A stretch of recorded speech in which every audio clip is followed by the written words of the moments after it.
हम पाकिस्तान के कानून बनाएंगे और बाहर के दबाव की बुनियाद पर।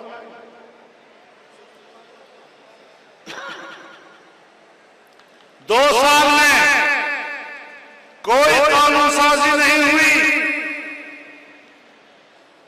कोई कानून साजी नहीं हुई 2 साल में।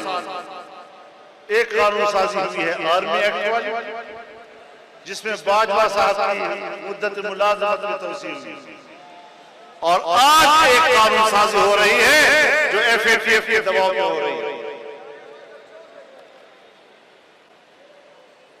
और हमारे पार्लियामेंट में कानून पास किया जा रहा है कि अगर अक़वाम मुत्तहिदा एक करारदाद पास कर ले और उस करारदाद का तकाज़ा ये हो कि वो 2 और 4 घंटे के अंदर अंदर उसकी तामील हो, तो फिर हर रियासत इसकी पाबंद होगी कि वो उस पर अमल दरामद करेगा।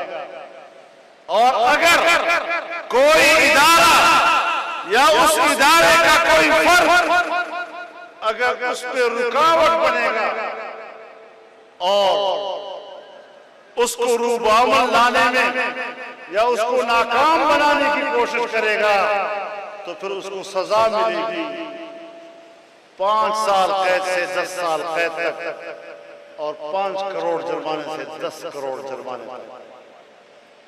वहां करारदाद और यहां कानून।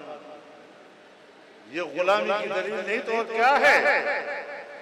तुमने ऐसे ऐसे कवानीन पास किए कि जिन कवानीन के बाद आज पाकिस्तान को एक आजाद और खुद मुख्तार रियासत करार नहीं दिया जा सकता।